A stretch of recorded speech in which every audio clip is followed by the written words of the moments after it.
You explained how mainstream media, their most powerful weapon is to change the story or introduce a new story and control the narrative. How do the tech companies work in that same way or alongside of it? We've heard the stories and reports, and even Trump called them out in an interview, I think, post-assassination, that they're going to have some things to answer for. We've heard searching for Trump assassination Yep. brings up was it Lincoln assassination? We've heard searching for Trump rally brings up a Kamala rally. What do you see in the big tech issue? Probably mainly Google and Meta.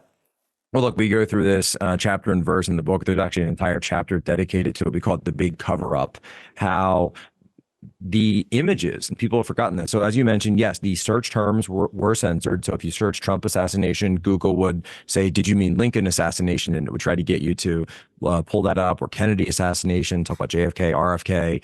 And even though, of course, this was something that had just happened, there was also a situation, what we found, where Meta began censoring the image, obviously the iconic image taken by Evan Vucic, this Associated Press photographer who just took this incredible courage under fire photo of President Trump raising his arm. And it's sort of that upward angled photo. It's the only one that's out there.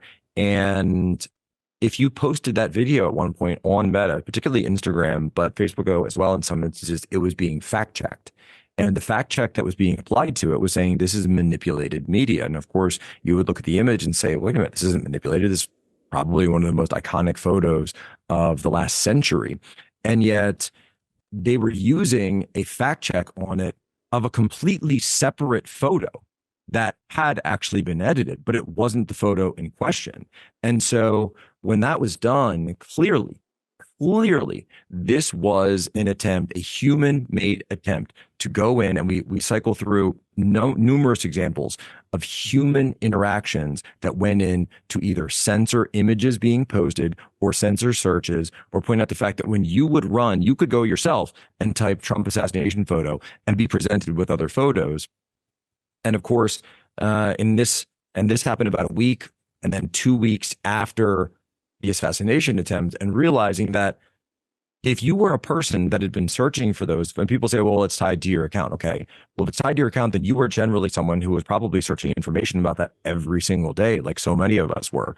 And so for them to go in and take it out of your own curated algorithm is not something that would happen automatically. It could only happen manually, because if it was something you had already been searching for, then the algorithm would have, if they operate as they're stated, would have catered to your interests. But instead, they were directing it away from your interests. And it was obviously done by a manual policy, even though Google, of course, claims over and over that that's not the case. Look, even Mark Zuckerberg has come out publicly and stated that he was wrong, that he did conduct censorship, that he was leaned on by members of the national security agencies to censor the Hunter Biden laptop all the way back in 2020. And something I've noticed as well, when you just go back to the debate for a second, that when the moderator cut off Donald Trump for talking about an assassin nearly taking his head off in front of the American people, in front of the world, that it reminded me back when Chris Wallace cut off President Trump from bringing up the Hunter Biden laptop all the way back in 2020. He did the exact same thing at the debate. When there was a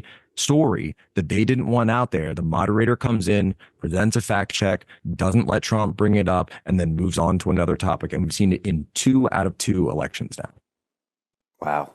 That's a scary deja vu to see that right there. The other thing about that Google manipulation is it's very hard to track it. It's one thing if there's a misinformation story or a story suppressed, but like a search result and an individual customized piece, and then it's gone.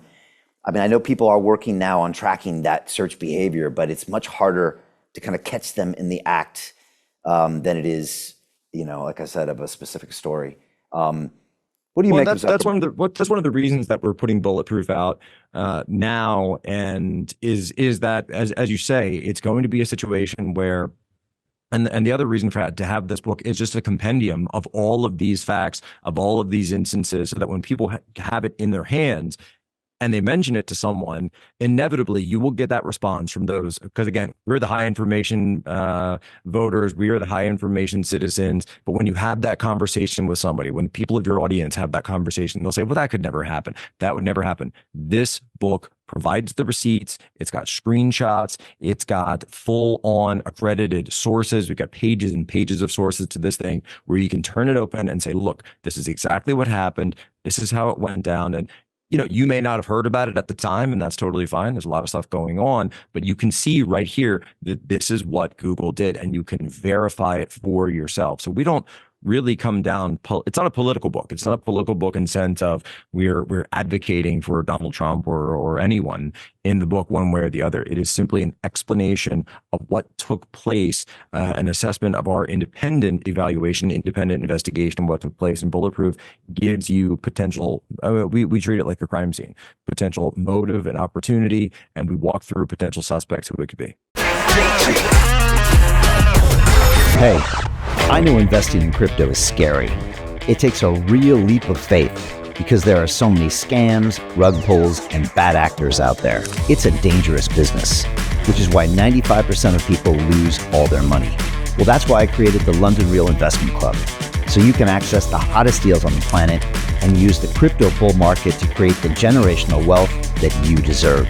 Join my team of over 100 people from around the world that are making millions of dollars behind the scenes investing in blockchain, AI, Web3 games, DeFi, Bitcoin, and more. Don't miss out. Click the link below to book a call with one of my team now. But hurry, this bull market will end soon. I know investing in crypto can be scary. That's why you gotta join the investment club. Pull the trigger. Let's do this.